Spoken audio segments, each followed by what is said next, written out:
मध्वकराञ्चितं राघव राघव राक्षसशुक्रो मारुतिवल्लभः जानकीकान्ता हयग्रीव हयग्रीव हयग्रीवेति यो वदे तस्य निसरते वाणी जन्मकन्या प्रवाहवत् प्रथमो हनुमान् नाम द्वितीयो भीम एव च पूर्णप्रज्ञः तृतीयस्तु भगवत्कार्यसाधकः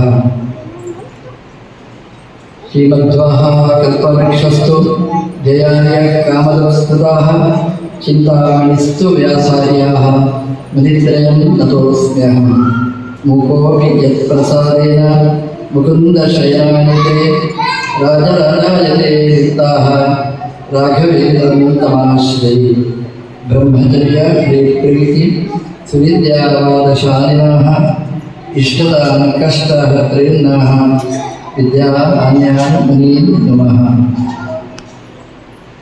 ಸಮಸ್ತಗುರುಭ್ಯೋ ನಮಃ. ಹಯಗ್ರೀವ ದೇವರ ಈ ದಿವ್ಯವಾದ ಕ್ಷೇತ್ರದಲ್ಲಿ ಈ ಮಧ್ಯಾಹ್ನ ಹೊತ್ತಿಗೆ ನಾವು ಇಲ್ಲಿ ಸೇರಿದ್ದೇವೆ. ಹಯಗ್ರೀವ ದೇವರು ಜ್ಞಾನ ಕೊಡುವ ದೇವರು. ಜ್ಞಾನ ಯಾರಿಗೆ ಬೇಡ? ಪ್ರತಿಯೊಬ್ಬರಿಗೂ ಜ್ಞಾನ ಬೇಕು. ಜ್ಞಾನ ಇಲ್ಲದಿದ್ದರೆ ಒಂದು ಜಡದ ಹಾಗೆ ಒಂದು ಗೋಡೆ ಇರ್ತದೆ, ಸುಮ್ಮನೆ ಇರ್ತದೆ, ಅದರ ಜೀವನ ಬರಡು. ಅಷ್ಟೇ ಜ್ಞಾನ ಇಲ್ಲದಾದರೆ ನಮ್ಮ ಜೀವನವು ವ್ಯರ್ಥನೆ. ಜ್ಞಾನ ಎರಡು ಪ್ರಕಾರವಾಗ್ತದೆ. ಒಂದು ಈ ಪ್ರಪಂಚದ ಜ್ಞಾನ, ಇನ್ನೊಂದು ಪ್ರಪಂಚವನ್ನು ನಿರ್ಮಾಣ ಮಾಡಿದ ಭಗವಂತನ ಜ್ಞಾನ. ಎರಡು ವರ್ಗದವರಿದ್ದಾರೆ. ಕೆಲವರು ದೇವರನ್ನು ಒಪ್ಪದೆ ಎಲ್ಲವೂ ಪ್ರಕೃತಿ, ಎಲ್ಲವೂ ಪ್ರಪಂಚ, ಇದೇ ಸರ್ವಸ್ವ ಅಂತ ಹೇಳುವವರು ಕೆಲವರು. ದೇವರನ್ನು ಒಪ್ಪಿ ಪ್ರಪಂಚವೇ ಸುಳ್ಳು ಅಂತ ಹೇಳುವ ವರ್ಗ ಒಂದು. ನಮ್ಮ ಜಗದ್ಗುರುಗಳಾದ ಶ್ರೀ ಮಧ್ವಾಚಾರ್ಯರ ಸಿದ್ಧಾಂತ ಪ್ರಪಂಚವೂ ಸತ್ಯ, ಪ್ರಪಂಚವನ್ನು ಸೃಷ್ಟಿ ಮಾಡಿದ ಭಗವಂತನೂ ಸತ್ಯ ಅನ್ನುವಂಥದ್ದು ಸರ್ವೋತ್ಕೃಷ್ಟವಾದ ಸಿದ್ಧಾಂತ ಶ್ರೀ ಮಧ್ವಾಚಾರ್ಯರು. ಹಾಗಾಗಿ ಈ ಪ್ರಪಂಚ, ಈ ಶರೀರ ಅದು ಬಹಳ ಮುಖ್ಯವಾದ.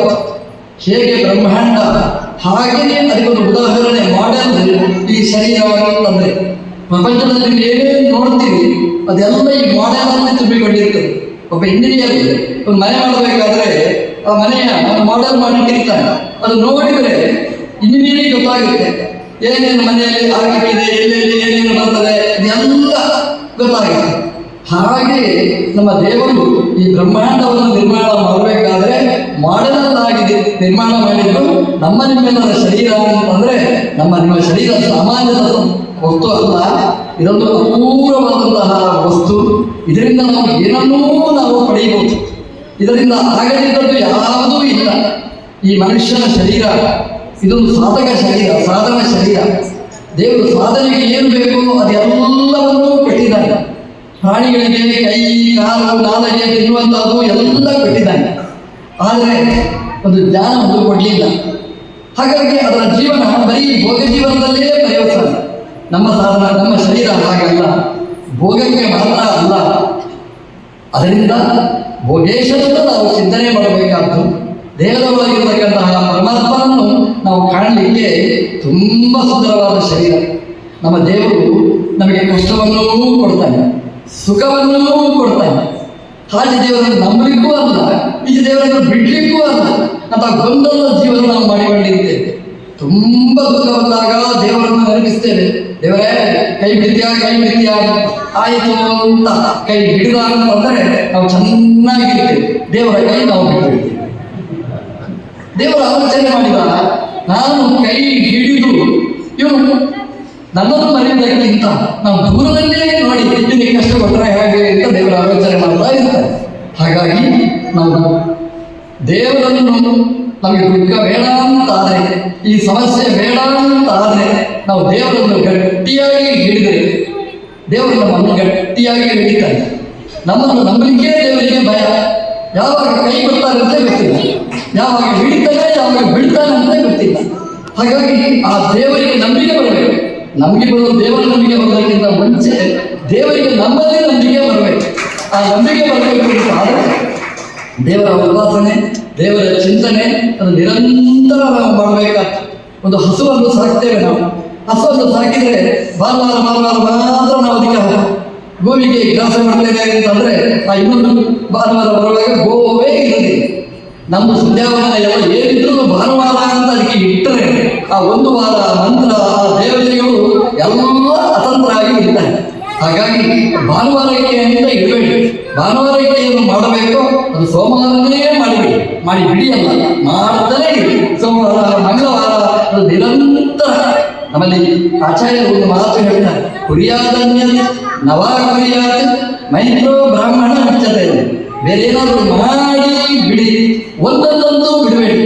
ಅದು ಯಾವುದು ಅಂತಂದ್ರೆ ಮೈತ್ರಾಹ ಸೂರ್ಯ ನಲ್ಲಿರುವ ಆ ಭಗವಂತ ಅವನ ಉಪಾಸನೆ ಅದನ್ನು ಮಾತ್ರ ಬಿಡಬೇಡಿ. ಗಟ್ಟಿಯಾಗಿ ಸೂರ್ಯನ ಒಳಗಿರುವ ಭಗವಂತನ ಸೂರ್ಯನಾರಾಯಣನ ಉಪಾಸನೆ ಅದು ದಿನ ಮಾಡಿ, ಸಂಧ್ಯಾವಂದನೆ ದಿನ ಮಾಡಿ. ನಾವು ಎಲ್ಲಿವರೆಗೆ ಸಂಧ್ಯಾವಂದನೆ ನಾವು ಮಾಡ್ತೇವೆ ಅಲ್ಲಿವರೆಗೆ ದೇವರು ನಮಗೆ ಆ ಶರೀರವನ್ನು ಚೆನ್ನಾಗಿ ಇಡ್ತಾನೆ. ಯಾವಾಗ ಸಂಧ್ಯಾವಂದನೆಗೆ ನಾವು ಉದಾಸೀನ ಮಾಡ್ತೇವೆ ದೇವರು ಹೇಳ್ತಾರೆ ಒಂದೊಂದೇ ಅವಯನ್ನು ಟೈಟ್ ಮಾಡ್ತಾ ಬರ್ತಾರೆ. ನಾವು ಸಂಧ್ಯಾವಂದನೆಗೆ ಕೂಡುದಿಲ್ಲ ಅಂದರೆ ಕಾಲನ್ನು ಟೈಟ್ ಮಾಡಿ ಬಿಡ್ತಾರೆ, ಕಾಲು ಕೂಡಲಿಕ್ಕೆ ಆಗಬೇಕು. ದೇವರಿಗೆ ನಮಸ್ಕಾರ ಮಾಡುವುದು ನಿಲ್ಲಿಸಿದರೆ ಸೊಂಟದ ಕೀಲೇ ಟೈಟ್ ಮಾಡಿಬಿಡ್ತಾರೆ. ಇವತ್ತು ಎಲ್ಲ ಸ್ಕೂಲ್ ಹಾಕಿದರೆ ಯಾವುದು ಎಲ್ಲಿ ಬೇಕಾದರೂ ಮಡಚಲಿಕ್ಕೆ ಆಗುತ್ತೆ. ಒಂದು ಹಸುವನ್ನು ನೋಡಿ, ಎಷ್ಟು ಪುಣ್ಯವಾದ ಪ್ರಾಣಿ ಅದು. ಕೈ ಕಾಲು ಎಲ್ಲ ಇದೆ, ನಮ್ಮ ಹಾಗೆ ಮಡಚಲಿಕ್ಕೆ ಬೆಳೆಸಲಿಕ್ಕೆ ಎಲ್ಲ ಬರುತ್ತ. ದೇವರು ಎಷ್ಟು ಸೌಲಭ್ಯ ಮಾಡಿದ್ದಾನೆ, ಎಷ್ಟು ಫೆಸಿಲಿಟಿ ಕೊಟ್ಟಿದ್ದಾನೆ. ಇದಕ್ಕಿಂತ ಹೆಚ್ಚು ಕೊಡಲಿಕ್ಕೆ ಸಾಧ್ಯನೇ ಇಲ್ಲ. ಮ್ಯಾಕ್ಸಿಮಮ್ ನಮ್ಗೆ ಏನು ಕೊಡಬೇಕು ಅದೆಲ್ಲ ಕೊಟ್ಟಿದ್ದಾನೆ. ಹಾಗಾಗಿ ಇಷ್ಟು ಕೊಟ್ಟದ್ದಕ್ಕೆ ನಾವು ದೇವರಿಗೆ ದಿನ ಬೆಳಗ್ಗೆ 3 ಸೂರ್ಯಾರ್ಘ್ಯವನ್ನು ಕೊಟ್ಟು ಥ್ಯಾಂಕ್ಸ್ ಅಂತ ಹೇಳೋದು ನಮ್ಮೆಲ್ಲರ ಕರ್ತವ್ಯದಲ್ಲಿ ಅದು ಸೇರುವಂತಹದ್ದು. ಕೃತಜ್ಞೇ ನಾಸ್ತಿ ಕೃತಿ ಮರೆತರೆ ಅದಕ್ಕಿಂತ ಒಂದು ಕೃತಜ್ಞತೆ ದೋಷಕ್ಕಿಂತ ದೊಡ್ಡ ದೋಷನೇ ಇಲ್ಲ.